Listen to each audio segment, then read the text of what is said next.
Assalamualaikum warahmatullahi wabarakatuh. Kembali lagi dengan Zainul Mutakin dari eh, Universitas Pelita Bangsa dengan NIM 3122110153 kelas TI 22B1 dengan mata kuliah Arsitektur dan Organisasi Komputer.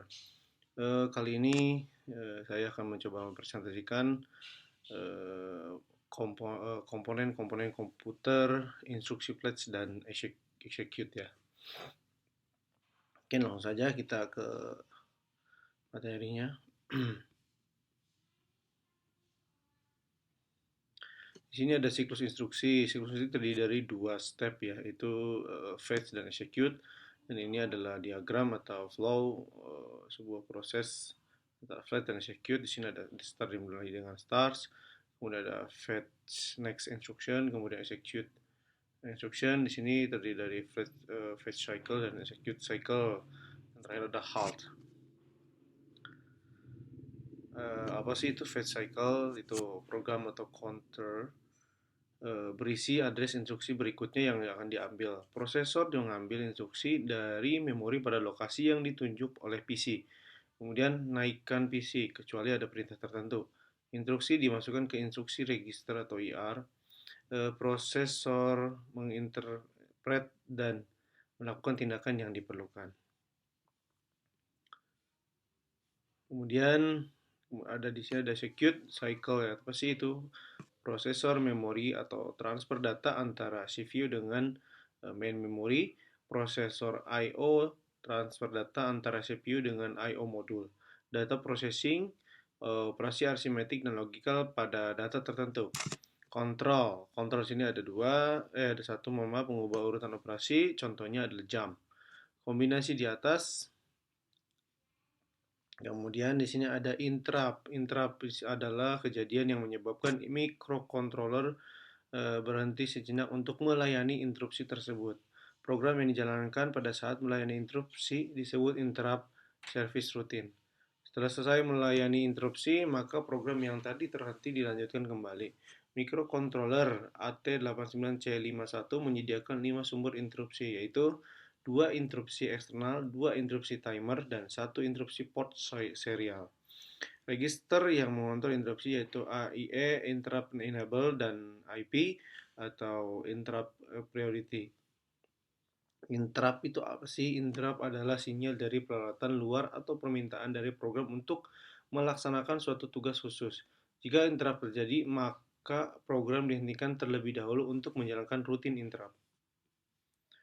Apa sih fungsi dari interupsi? Atau ya, mekanisme penghentian atau pengalihan pengolahan instruksi dalam CPU kepada rutin interupsi.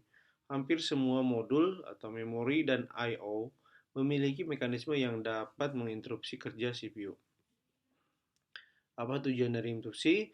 Yaitu secara umum untuk manajemen mengeksekusikan rutin instruksi agar efektif dan efisien antar CPU dan modul I/O maupun memori. Setiap komponen komputer dapat menjalankan tugasnya secara bersamaan, tetapi kendali terletak pada CPU. Di samping itu, kecepatan eksekusi masing-masing modul berbeda, dapat sebagai sinkronisasi kerja antar modul. Di sini ada kelas-kelas interrupt atau sebab terjadi interrupt ya.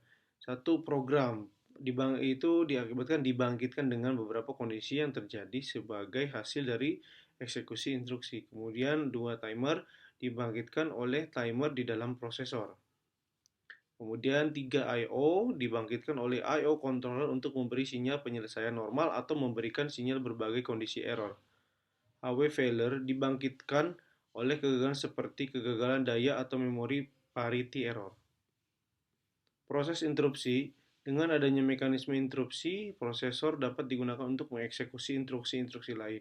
Saat suatu modul telah selesai menjalankan tugasnya dan siap menerima tugas berikutnya, maka modul ini akan mengirimkan permintaan interupsi ke prosesor. Proses interupsi. Kemudian prosesor akan menghentikan eksekusi yang dijalankannya untuk menghandle rutin interupsi. Setelah program interupsi selesai, maka prosesor akan melanjutkan eksekusi programnya kembali. Saat sinyal interupsi diterima, prosesor ada dua kemungkinan tindakan, yaitu interupsi diterima atau ditangguhkan dan interupsi ditolak. Interupsi ditangguhkan. Apa yang dilakukan prosesor? Prosesor menangguhkan eksekusi program yang dijalankan dan menyimpan konteksnya. Tindakan ini adalah menyimpan alamat instruksi berikutnya yang akan dieksekusi dan data lain yang relevan. Prosesor menyetel program counter ke alamat awal routine interrupt handler. Nah, berikut ini adalah tabel vektor ya interupsi pada mikroprosesor keluarga Intel. Sini berbanyak macam, ada jenis dari 0 sampai 23, 20, 25 ya, banyak sekali ya.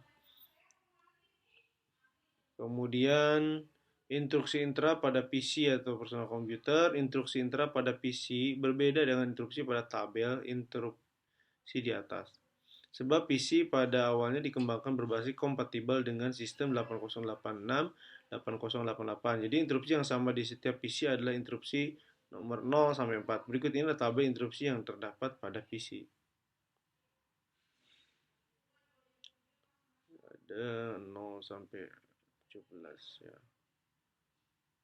Salah satunya DVD error atau basic. Kemudian ada gambar siklus proses dengan interrupt. Dimulai dengan start, kemudian mengambil instruksi berikutnya, eksekusi instruksi. Kita arahkan ke halt atau instruksi ditolak. Lanjutkan ke interupsi diizinkan apabila diizinkan, pemeriksaan interupsi dan dieksekusi interupsi. Ini adalah 3 siklus. Siklus yang pertama adalah siklus pengambilan, ini bagian siklus pengambilan, kemudian siklus eksekusi, ini ada eksekusi, kemudian ini siklus interupsi. Jadi kesimpulannya adalah interrupt disediakan terutama sebagai cara untuk meningkatkan efisiensi pengolahan karena sebagian besar perangkat eksternal jauh lebih lambat dibandingkan prosesor. Kemudian jenis-jenis interrupt. Di sini ada nomor satu, software. Interrupt software adalah interrupt yang disebabkan oleh software yang sering disebut system call. Misalnya suatu program ingin mencetak hasil dengan printer. Kemudian hardware. Interrupt hardware terjadi karena adanya aksi pada perangkat keras seperti penekanan tombol keyboard atau menggerakkan mouse. Interrupt hardware terbagi menjadi dua, yaitu maskable interrupt terjadi karena aksi dari luar seperti timer, keyboard, serial port, fix, diskette drive. B. Non-maskable interrupt terjadi karena memori atau kesalahan parity pada I/O. Sistem operasi kompleks, interupsi ganda atau multiple interrupt. Misalnya suatu komputer akan menerima permintaan interupsi saat proses pencetakan dengan printer selesai. Di samping itu, dimungkinkan dari saluran komunikasi akan mengirimkan permintaan interupsi setiap kali data tiba. Dapat diambil dua buah pendekatan untuk menangani interupsi ganda ini. Pendekatan interupsi ganda ada dua pendekatan. Pendekatan ini disebut pengolahan interupsi berurutan sekuensial, menolak atau tidak mengizinkan interupsi lain saat interupsi ditangani prosesor. Setelah prosesor selesai menangani suatu interupsi, maka interupsi lain baru ditangani. Pengolahan interupsi bersarang yaitu mendefinisikan prioritas bagi interupsi. Interrupt handler mengizinkan interupsi berprioritas lebih tinggi ditangani terlebih dahulu. Dengan tidak multiple interrupt, ini dengan tidak mengizinkan terjadinya interrupt lain pada suatu interrupt sedang diproses atau interrupt lain ditangguhkan. Keuntungannya, pendekatan tersebut cukup baik dan sederhana karena interrupt ditangani dalam urutan yang cukup ketat. Kekurangannya adalah pendekatan ini tidak memperhitungkan prioritas relatif dan atau kebutuhan waktu kritis. Multiple interrupt atau sequential, ini gambarnya seperti ini ya. Ini ada user program, kemudian ada interrupt handler X atau interrupt handler Y. X dan Y. Kemudian ada multiple interrupt atau nested. Ini user program. Sini interrupt handler X, interrupt handler Y. Multiple interrupt dengan mendefinisikan prioritas bagi interrupt dan mengizinkan interrupt. Berprioritas tinggi menyebabkan interrupt handler yang berprioritas lebih rendah untuk menginterupsi diri sendiri. Kemudian ada prioritas interupsi. Berikut ini tabel prioritas interupsi. Itu ada 4. Satu, prioritas satu, jenis interupsi, interupsi eksternal 0, interupsi timer 0, interupsi eksternal satu, interupsi timer satu, instruksi serial. Fungsi I/O. Fungsi I/O di sini ada sebuah I/O dapat bertukar data secara langsung dengan CPU. Sebuah I/O juga dapat bertukar data langsung dengan memori. Pertukaran data antara I/O dan memori. Dalam kasus ini, CPU memberikan otoritas kepada modul I/O untuk membaca dari atau menulis ke memori sehingga perpindahan data terjadi tanpa terpaut dengan CPU. Selama perpindahan seperti itu, modul I/O mengeluarkan perintah baca atau tulis ke memori, yang membebaskan CPU dan ditanggung jawab pertukaran data. Operasi seperti ini dikenal dengan DMA atau Direct Memory Access. Struktur DMA Direct Memory Access I/O, prosesor, main memory atau di sini DMA. Struktur terkoneksi harus mendukung jenis perpindahan berikut ini. Satu, memori ke CPU. CPU membaca sebuah instruksi atau satuan data dari memori. CPU ke memori. Nomor 2 ya, CPU ke memori. CPU menuliskan sebuah satuan data ke memori. Struktur interkoneksi harus mendukung jenis perpindahan berikut ini. 3. I/O ke CPU. CPU membaca data dari perangkat I/O melalui sebuah modul I/O. CPU ke I/O, CPU mengirimkan data ke perangkat I/O. I/O ke memori atau memori ke I/O. Pada kedua kasus ini, sebuah modul I/O diizinkan untuk dapat bertukar data secara langsung tanpa melalui CPU dengan menggunakan DMA. Oke, mungkin itu saja yang bisa saya sampaikan. Saya presentasikan kali ini. Kurang lebihnya mohon maaf apabila ada kesalahan untuk dalam penyampaian materi. Selebihnya saya cukupkan dan terima kasih telah melihat video ini. Assalamualaikum warahmatullahi wabarakatuh.